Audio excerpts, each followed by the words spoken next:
Overwhelm really comes from having a scattered attention. There has to be something more than this, or I don't think I'm meant to be here. Those were the two thoughts that were the loudest. I'm On not meant. this idea that structure supports creativity rather than killing it, that sounds like a paradox. How does more structure give creative people more freedom? It's such a pushback that I get all the time from creatives. Like, oh no, if I structure my week, if I put things in place, it's going to kill my creativity. But yeah, the opposite is true because That was Christie Flora, Melbourne's leading time management coach. And that idea is just where it starts. Let's get into it. There is a silent epidemic right now. Millions of people who are exhausted not from laziness, but from relentlessly treating themselves like machines. Christine, you have dedicated your career to fixing this. What's actually going on? oh, great question. I love that, a silent epidemic. There is so much being human, and I think it's only just becoming more and more in today's 24/7 news cycle, social media demands, and things like that. So even if you're not on social media, you can't help but be affected by it. Like even different generations that see their children on social media and the like, get swept up in it. You can't help talk about trends and things like that and pop culture with your family. And so it permeates all of culture. And yeah, there's a lot of life admin and a lot of demands and things on people. And I see, especially with my clients, like a lot of like subscriptions that keep going, or things that they're paying for that they've forgotten that they're paying for. So things like that there's just a lot to keep on top of. That's just one example. But lots of email, lots of information coming our way. So yeah, it's just this sense of complete overwhelm in society at the moment. And plus, like, yeah, that 24-hour news cycle, we know so much about what's happening in the world that not only are you focused on your local, but you're considering the whole world every day. Whereas before, like with newspapers, when they were the the epitome of information, you might see that once a day, or maybe even once a week.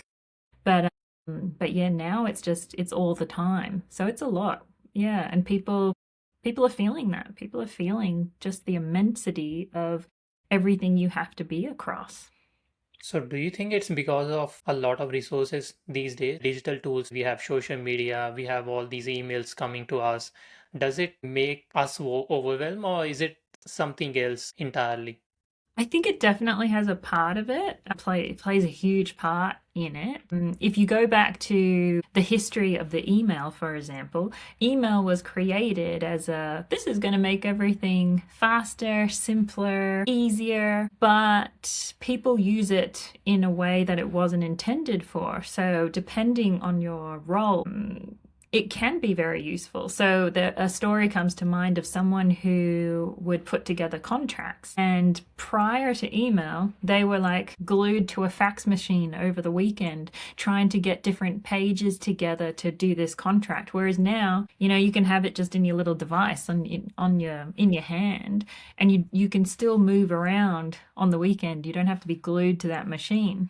Whereas in other roles, if people are sending back emails that are like, yes, okay, thanks, or, oh, I didn't ask this question, or just clarifying, did you mean this? That's a lot of back and forth that has replaced a solid conversation. So something that used to take people maybe a minute or two, or a phone call, like in a phone call or a meeting, now is just like lots and lots of emails. So depending on how we're using that tool, it's actually caused more stress for a lot of people. And I help people clear their email, get on top of it. And I liken it to gardening. It's like weeding. Like you got to be on top of it, chip away at it. Because unfortunately, it is like, well, it's the modern day letterbox. We wouldn't just let our letterbox overflow. We'd keep on top of it. And it's the same with email these days, but there's just so much more of it.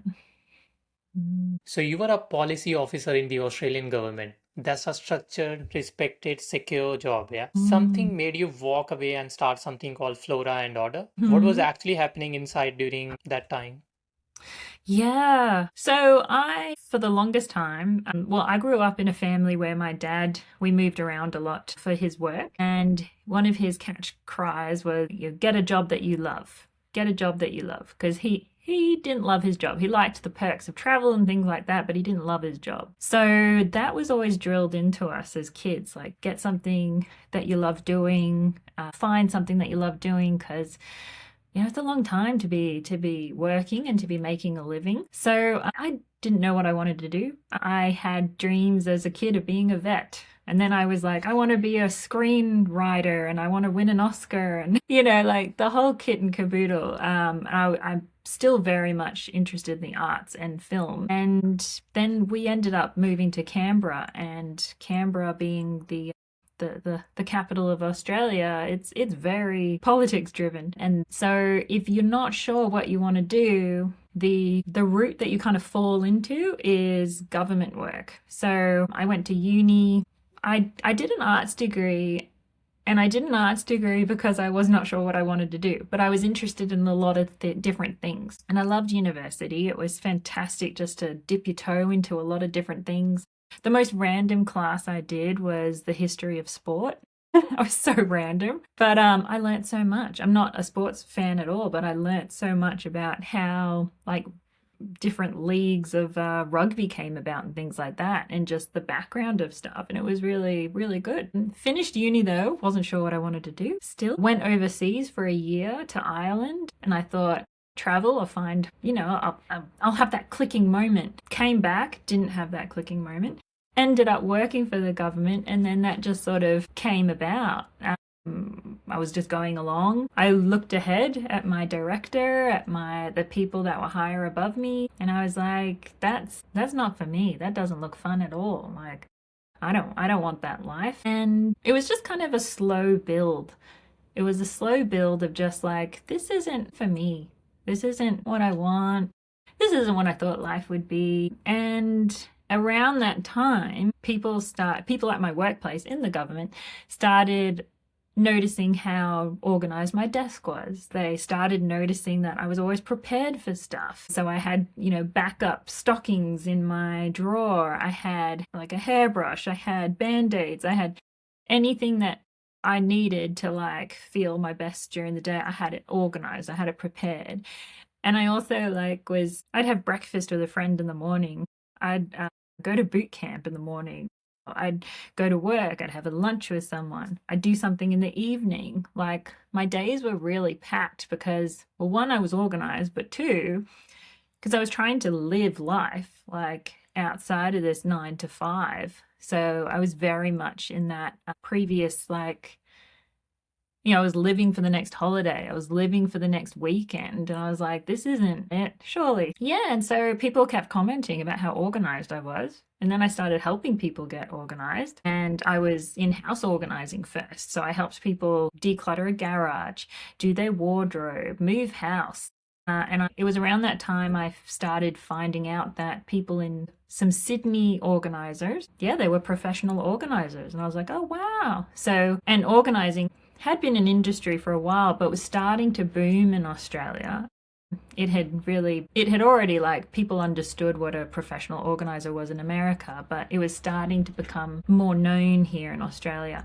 And so I took this woman in Sydney's course, like how to become a professional organizer, how to start a business. And I was like, oh, wow, that's really cool. So, and around that time, I started feeling like Canberra's kind of small. Maybe it's time to move. So I moved to Melbourne with the intention of I will continue working for the government. I'll get a government job, and on the weekend I'll build my business. But I was going to interviews and I was like, I wouldn't have hired me. I was not into it at all. The answers weren't very good.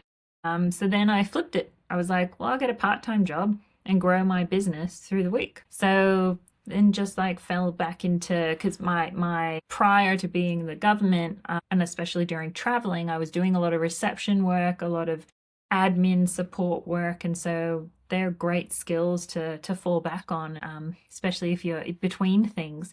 So that's what I did. So I moved to Melbourne and got a part-time job and built the business. And eventually moved from house organizing to time organizing. That was where I preferred to play and to be with. But did people around you doubted you when you left the job?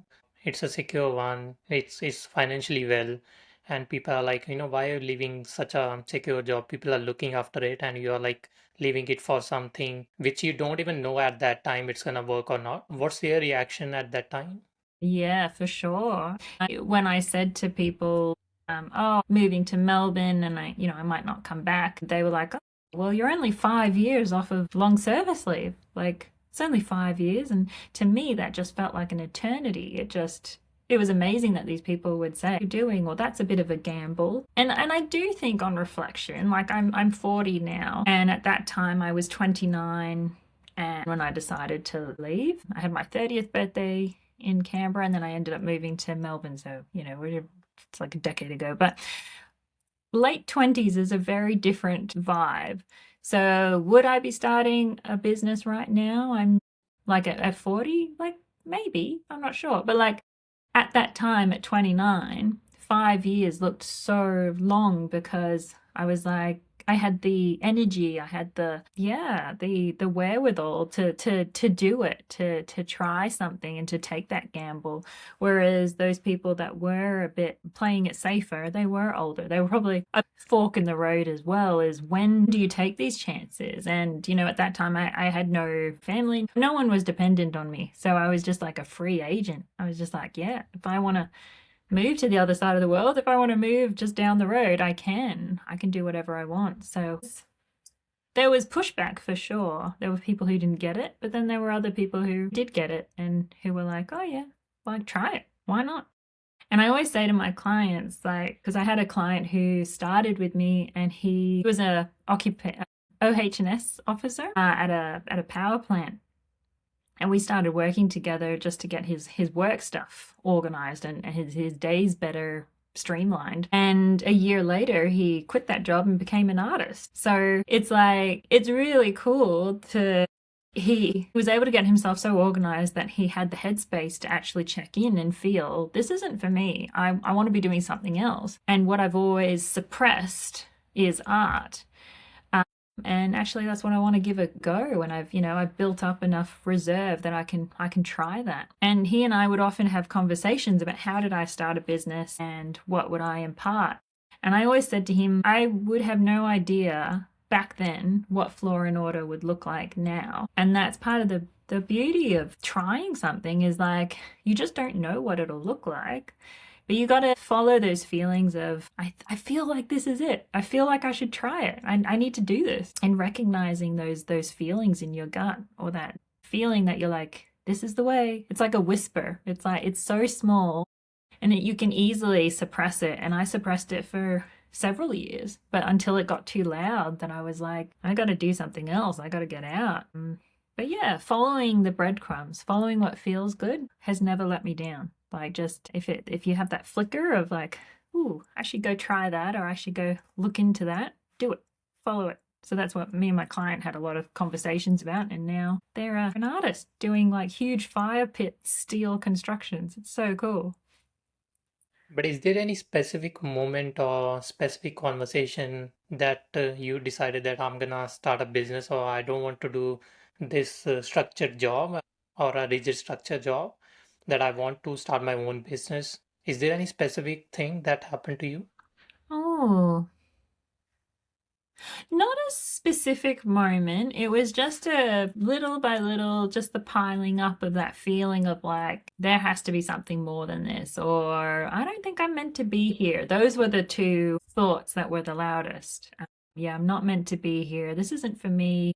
And there's got to be something more. Those were the feelings. And my business started out as a blog. So at first I was like, oh, I'll just write a blog about organizing and just kind of get thoughts down on screen, on paper. Yeah, so it started out as a blog, and I thought, oh, maybe that's the channel for this energy that I'm feeling. And then it grew into a business. So no, there wasn't a specific moment. It was an accumulation of everything. So you started Flora and Order physically organizing people's spaces. their desks. What Yes. did you discover about people in those early sessions that you couldn't have learned any other way? Oh, great question. It's a really personal thing to be invited into someone's house and to see, like, they're asking for help, so they're not in their best way, and they're showing you, like, oh, I'm at the stage where I need help. So it's not their finest moment. So it's a very personal thing. So you get to see, I think, you know, the quote, they say, a messy desk equals a messy mind.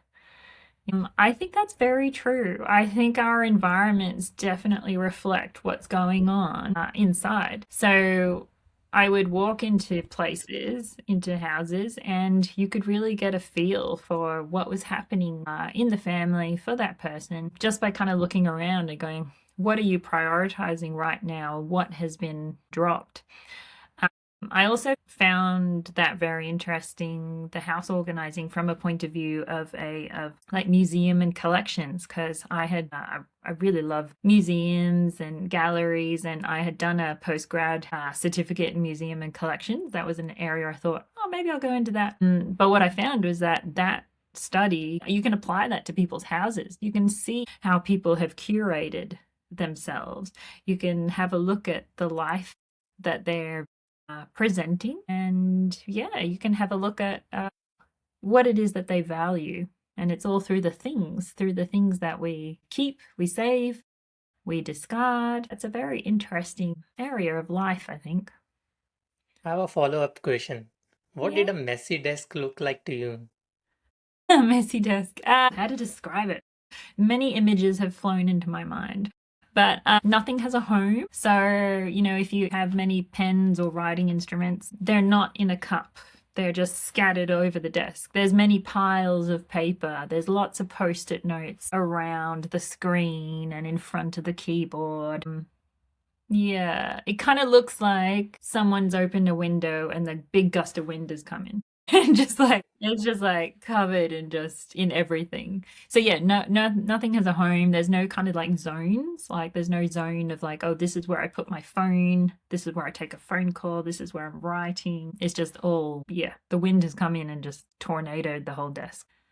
Is there any client that broke your heart a little? Yes, I would say so. Yeah, more in the house organizing space. Oh no, actually, one comes to mind in the time management space as well. I don't know how much I should go into that though. But yes, they have. You talk about nothing's for nothing mindset. The idea that even the ruts, the procrastinations, the detours all have value. Have you had to apply that to yourself? Has there been any period in building Flora and Order where things genuinely didn't work? Yes. Yeah, you try things. I think that's the beauty of like when I said earlier that I couldn't have imagined that Flora and Order would look like it does now because you kind of you try different offers, you try different things, you try marketing different ways, and sometimes it sticks, sometimes it works, and sometimes it doesn't. So, yeah, there is element of building on what you've tried before. And sometimes you write something or you create something and it doesn't take off then, but maybe it informs something else that you do in the future. Like even my study in museum and collections, I did that and then I didn't use it in the way that it was intended, but I saw that I use it in different ways in my business and in my life. Do you think you would be as good as had been that easy? Oh no, I could have known that I would be doing like, well, even this, like interviews or public speaking or holding workshops or whatnot. So in my prior life, it's things you have to do in order to get out there to help the business survive and to get out there. So yeah, you end up doing a whole lot of things that you didn't think you were going to do. And sometimes it is hard. It is hard, but you learn a lot, you grow a lot. Mm. Your T framework, time, energy, attention, you describe them as a delicate ecosystem. Most productivity coaches stop at time. Why is managing just your time basically useless without the other two? Yes, thank you for asking that. Well, so traditional time management is often written by men. And previously, it really was written at a time when there was a lot of support structure in place. So there was, maybe they had wives and who were doing a lot of their life admin for them and their family management for them. So it really was just about like the hours in their day. Whereas from my point of view, when I'm in this current society, current day, when I'm working with women and men, it's a completely different ballgame. So to look just at time is really erasing the whole person. Like to not look at how did you sleep last night? Maybe there's something happening on the street that woke you up, or you have young kids and that's changed your energy too. And so that all applies to the next day of yes, you still wake up. I have my 8 hours to do work, but are they still the same hours as after a good night's sleep? Or, if things are kind of going as they should, as they're flowing. So taking into consideration your energy and your attention means that you're more realistic about what am I actually dealing with here? What capacity do I have? Whereas if we just focus on time, it's not taking into account the whole person. Human experience. Mm. So you describe time as container, energy as fuel, and attention as the engine. Can you break down what breaks down first when someone comes to you? That's a good one. I think it's the attention. Because linking to your first question about, there just being so much in the world right now, so much that you can access. Overwhelm really comes from having a scattered attention. So, one of the first things I look at with clients is okay, well, maybe we need to clear the decks on some urgent stuff. So, maybe you have some bills to pay, maybe you have a project that's overdue. What's urgent? What's really like flashing and overdue? And then we can look at priorities after that. So, what's important and what's necessary for you to be doing? And then that helps people's attention come back to the point. Why am I doing this? What are we trying to achieve by the end of the week, the month, the year, maybe my life? So, I think attention is generally where that first thing that falls over. Because if you're feeling overwhelmed and scattered, even though you might sit down at your desk and go, I have 8 hours today, you're in overwhelm. You can't even see the screen. You're just like, I'm not sure what to pick up. I don't know what to do right now. So the hours haven't changed, but your attention is so scattered. And also that affects your stress. So you're releasing cortisol, you're feeling foggy, your body is in fight or flight, and that affects your energy because you're burning more calories, you're hungry, you're stressed, so your energy is depleted. And so I think attention is what first falls off the wagon. So it is also the most neglected out of three. I think it's been a sleeper. I think people recently have become quite aware of their attention because of like social media, and that our attention spans have become much shorter than previously. It's So I don't think 47 seconds now. it's crazy, isn't it? Yeah. Like, yeah, it's just so short. So, yeah, I think it's been a bit of a sleeper. I think so when original foundational like time management books were written, they do address attention, but yet the focus is very much on the time and tools that you use to make the most of that time rather than looking at well, what are we facing today? And the attention being so short, being so fragmented. Mm. So my next question to you is, you have a concept you call reactive firefighting.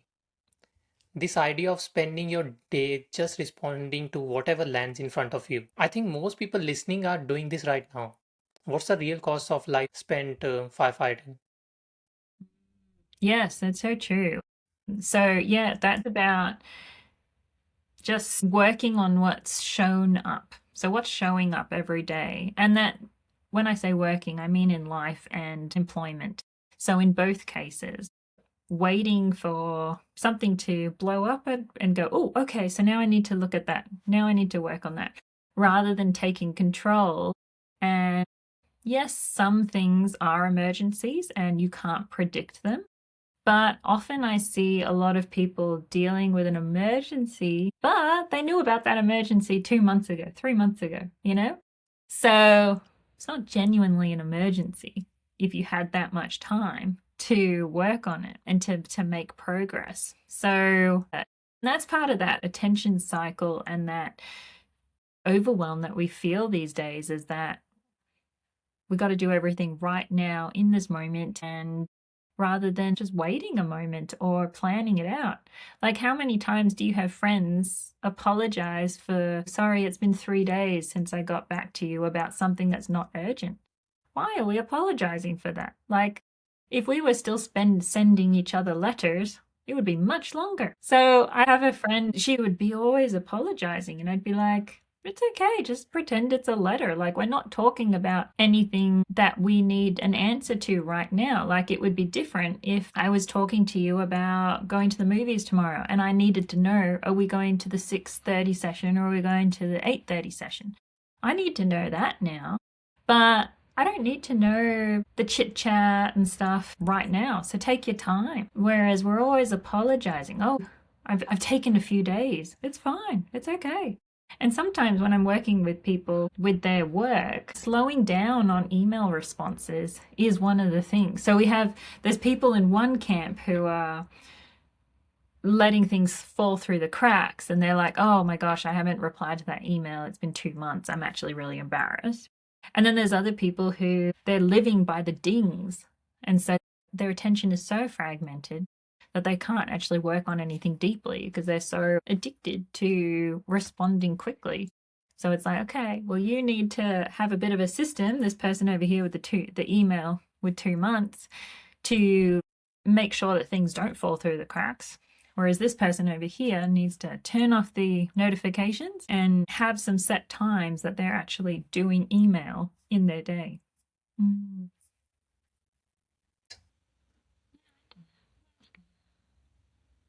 You teach something called inbox mastery, and you make a really specific distinction, the difference between checking your email and processing your email. Because most of us think we are doing one when we are actually doing the other. Explain the difference. Yeah. So checking is that constant looking at what's come in, kind of like I was just talking about with that client who every time a ding comes in, she's onto it. She's looking at that email. What's it about?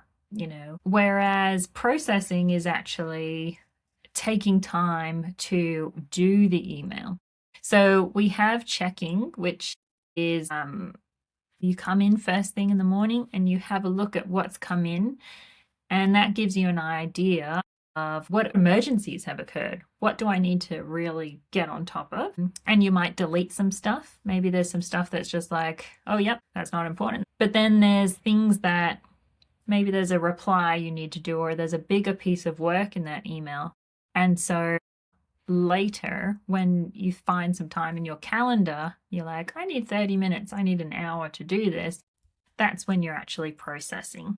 So a lot of people will combine those two, like be constantly checking and processing rather than separating them out, which is a lot easier. Mm. You say the brain is literally wired to stay unfocused, to switch tasks before we are done, to gravitate to what we love over what we need to do. If that's just how brains work, how's any of this is fixable? Good question. Yeah, so our brain is wired to be looking for novel situations, scanning the environment, making sure we're safe. And that's where a lot of our systems come in to help it stay on top of everything we've got going on. And so it can actually release some of that and focus on what we want it to do. So it's the systems that we have in place to help ourselves and to help our brain to keep it fresh so that it can actually do these things rather than having to hold on to everything. Mm. Don't you think so? Neurologically, we can rewire our brain if we do something consistently for a period of time. The brain starts working in that way. So whatever you do, even if you are going to a gym for next 3 months consistently, you become more healthy and it becomes your automatic behavior rather than maybe I'll do it or maybe I'll not. It depends on time. You procrastinate, but your brain starts working in that way that you have to go to the gym today. consistent. Don't you Yeah. think so we can rewire our brain? Yes, yes, we can rewire our brain. But this is my favorite myth busting about habits. Because as you said, like, oh, I mean, it takes 61 days. So you ask a room of people, how long does it take to break a habit? And they'll be like, 30 days, 60 days, 90 days. But the thing is that it's always there. So your bad habit, you can always fall back on it. So say imagine a forest and it's got this pathway. So that dedicated pathway is your habit that you're wishing to break. But once you step off of that path and start making that new path, and then other people follow you and it becomes more pronounced, it becomes more obvious. That's exactly like making a new habit. So sometimes when people they start something new and then they stress happens, something throws them off course, and they go back to their old habit, it's getting back to that new pathway so that it becomes more established. That's the same thing in the brain. So you can always fall back on those old habits, but it's that routine of trying the new path again and again that then reminds you, oh yeah, I really like that. Like you said with the gym. So you go for the first week and you're like, that felt really good. Okay. Like I'll keep doing that. But then maybe the next week your car breaks down and you need to deal with that life admin issue and it throws off your schedule. And then you're the next week you're like, oh, I should really go back. And it'll take more effort. But if you do it and you keep going, then after a while, it's less effort to go back to it because your brain remembers this feels good. We want more of that. And that's that cycle of a cue, a routine, and a reward that we remember. That feels good. And then that's kind of why a bad habit is always there for us because on some level, there is a reward attached to it, but we just need to decide which one do we want? Which habit is actually serving us? So my next question is, you refuse to use SMART goals. In the productivity world, that's the most prominent part. So you replace them with value-driven intentions. Walk me through exactly what that means because it sounds softer, but you're saying it actually works better. You'll have to remind me where I said that. I am against smart goals. Well, not against. I just don't find it works. I don't like them. Personally, I don't like them. Yeah, it's not my preferred way of setting a goal. And when I've worked with clients, many of who are neurodiverse, it hasn't worked for them either. So I find setting a goal with looking at the vision of like, well, where are we going? What are we wanting to create? And working it back through the values to make it more personal has had more impact. Because the smart template, like back in the day, I would read it and I was like, yeah, this makes sense. But then I would try it for my own stuff and I was like, I'm not clicking with this. I don't, yeah. And you see it everywhere and I don't click with it. And it does make people feel seen, I think, when I'm like, oh, it's not my favorite. It's not my thing. Because you don't follow rigid structure. So that's why I asked you this question, that why all these productivity coaches out there, they're trying to recommend you to have your SMART goals. When it comes to you, you have a different way of coaching people that how you can use time, attention, and energy. Yeah, yeah, that's right. Like, because I have several templates that I've kind of collected over the years of ways of setting a goal, and it really depends on the client. Which one do they like? Like, I work with clients that they're like, oh, I like the smart template. So I'm like, okay, fine, let's look at that. But if it doesn't click with them, I'm happy to share that it doesn't click with me, and then I'm like, oh, I have these other alternatives, and I think that's part of why I say it's holistic time management coaching is because a lot of people will come to these click better for you. So, yeah, it's very, very flexible to helping people find what works for them rather than thinking, let's set you a smart goal and stick to it. Because it's got to make sense. It's got to make sense to someone. Great question.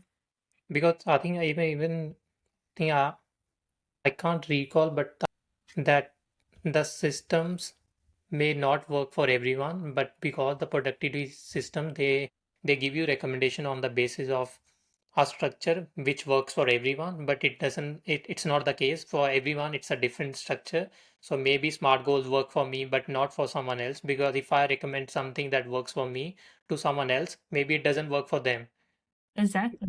But yeah, so it's more of a personal structure rather than just being recommended by someone because it worked for 10 people, it's gonna work for next 100 people also. Yes. Yeah. So it shouldn't be a certain thing that that system worked for someone else and it's gonna work for you. Yeah, exactly, exactly. Yeah. And I've seen enough like calendars and task management systems and email setups to have a few things that I can, if someone's like they have no idea, then I can say, "Oh, how about we try this?" And it's okay to try that for like a month and be like, "That worked," or "No, I didn't like that." And then we look to do things their way. You integrate menstrual cycle awareness into professional time management. I want you to explain this to this actually a strategic professional I advantage. love that. Yeah, well, it's not fluff at all because it's happening to 50% of the population at some point in their life. I was 32 when I became aware of menstrual cycle awareness. I up to that point was just like, okay, I bleed for 7 days of the month and I feel crap, and then I get on with my life, and then I'm the same the rest of the month. And then I came across menstrual cycle awareness, and it just changed my whole way of life and explained so much about how I had been feeling. Because at that stage, I was new in business. I was going to networking events, and one of those networking events, I had to be up at 5 a.m. in the morning, be there for 7, be on. And some weeks it was harder than other weeks. And other weeks I loved it. And other weeks I just did not want to be there and didn't want to talk to anyone. And with the menstrual cycle awareness information, it all made sense. I was like, oh, I see. Because when I'm not feeling like it, that's when my hormones are low and I'm not feeling as confident. And it makes sense. There's stuff happening in my body as to why I'm not feeling so confident or I'm not feeling as chatty at this time. And it's not to say that you can't do those things during different times in your cycle, but that awareness is so helpful because I'll have sessions with clients and they might be beating themselves up. They're like, oh, last week was so good. I got so much work done. Like the family was happy. Everything's humming. Like it's all working. This week it's all crap. And I just, I'm behind on work and I haven't got my email is overflowing and like I just don't want to do anything. And then I'm like, oh, well, where are you in your cycle? What day are you on? And if they're like, oh, you're right. Like, I'm day 27 and my period's due in a couple, and looking at where you need to be putting your attention. So, yeah, I at 32 found out this information. It changed my life. I did training on it because I was like, this is amazing for time. Kind of like, if you wanted to. But Hmm?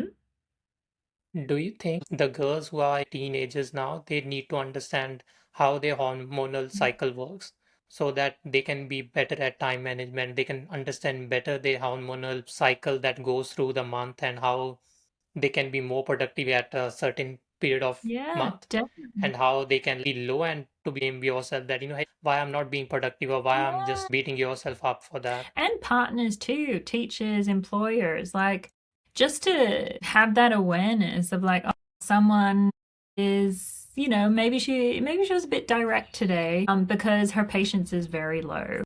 Or, like my partner is very good now at like, I know where you are in your cycle. Like, and so he can anticipate, what do I need? Maybe this isn't the best time to ask her this thing, or like, it helps everyone. And it just like, as I said, like this information came to me at 32 and I was like, how am I 32 and just finding out this information now? This is ridiculous. And it was just that we didn't talk about that stuff like when I was younger. And yeah, sex ed was just all about here's how to not get pregnant. Like there's so much more to the body and to what's happening. And there are so many good things about a menstrual cycle as well, but it's so squashed under the carpet and like not talked about that it's just like something you dread. And so to work that into time management is great for everyone, men and women, just to have that awareness of what's going on. And that shows why traditional time management books were so time principle focused, because they weren't taking into account this monthly cycle, which changes everything for a woman. So it's such a fascinating area and definitely has an impact. So I hope the person with the crossed arms has uncrossed their arms now. I think so. So you have collaborated with creatives, including an artist named Tabitha Hawking, if I'm not Yeah, pronouncing it wrong. Tabitha Hawking. Yeah. On this idea that structure supports creativity rather than killing it. That sounds like a paradox. How does more structure give creative people more freedom? Mm.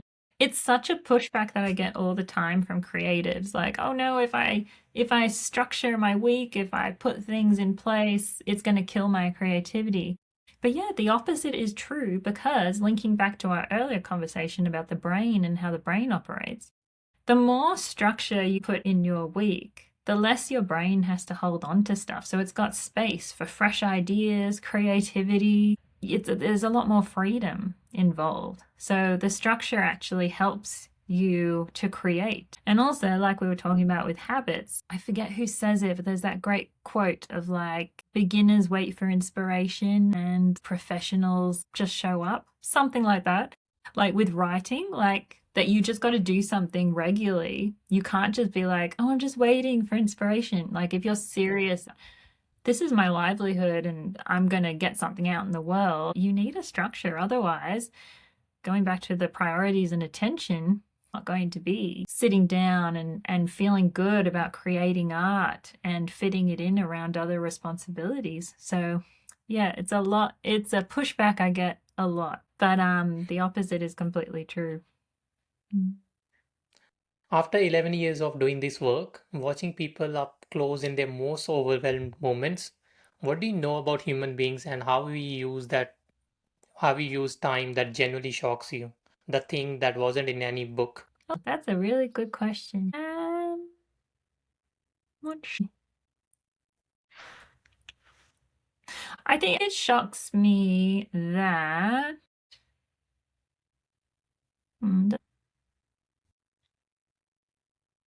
there's this saying that like your ordinary is someone else's extraordinary. And so being an organized person, being driven to get things done, feeling satisfied getting things done, starting a business in this space, or even people saying, oh, that's amazing, like you could teach people to do that. People would pay you to do that. I was always shocked. I was like, really? This is just normal. And so it continuously shocks me to be working with brilliant people who do things that I could not imagine. So for example, one of my clients is a doctor and a surgeon, and that amazes me that they're like they can go and cut people up and deal with emergency crises and blood and life and death situations, but they panic with organizing their folders, or they are paralyzed with completing their tax returns. So her ordinary her ordinary of getting in amongst the guts and saving lives and emergency and beeping and, all that, which I would just be like, no thanks, like I'm out. Her ordinary is my extraordinary. And yet she's come to me for my ordinary because she thinks it's extraordinary that I'm on top of my email and that tax returns don't scare me. So I think that's just incredible. And I just think, wow, how and like she's originally not from Australia, she's from Germany. Yeah, then in her life she was going to end up in remote Australia on a cattle station managing that. So her ordinary now is just incredible to me, and I feel really privileged that I get to look into that and see a glimpse of that. And yet she's always complimenting me and like, oh, you're the voice in my head when I do this thing, and when I get on top of my business admin, and when I'm helping the kids get ready for school, you're the voice in my head. And I just think, oh, isn't that like so fascinating that we're all so different. We all have such skills and such passions, and they can be completely different. So recognizing what your ordinary is, but that it's someone else's extraordinary is endlessly interesting to me. If you could go back to the version of you still sitting in that government office, probably doing exactly what her calendar told her to do, Mm. and say one thing, what it would be. Ooh, what would I say to her? Just try. Just try. take a chance, take it lightly, and say it's all going to be okay. It's all going to be okay. Yeah. Because I think for many years, like, oh no, I can't. But you can. Why not? You can always go back to it. So why not? Just give it a go. Interesting. So now we're gonna do one rapid fire. I'll go fast, you go fast, one sentence each. Okay. So, morning person or night owl? Morning. Calendar or to-do list, if you could only have one. Calendar. Biggest time waster that nobody wants to admit. Oh, okay, we'll go with scrolling. No, but One book that changed how you think about energy or The time. Big Leap by Gay Hendricks. The one non-negotiable thing you do to protect your own energy. Ah, journaling. What's something you do that most productivity coaches would never recommend? Probably tracking your cycle. If you're a woman. Sorry, men. So you don't need more time, you need more. Systems. So, and finally, where can people find you, work with you, or get into one of those get stuff done On the parties? website, floranorder.com. It's all there. And on Instagram as well. I share quite a bit as well. Flora and Order on Instagram. Thank you so much, Christy, for doing this. Aw. It's great to know everything about time, attention, energy, and you shared such insightful things here in this podcast. And I'm pretty sure people who are watching it, they are going to get so much value from it. Well, thank you so much. You're a great interviewer. Great. Thank you very much. For everyone watching, if one thing from today landed for you, drop it in comments. I read every single one. Please subscribe, like, and comment. I'm Jitinder. This is Breaking the Script, and I'll see you in the next one.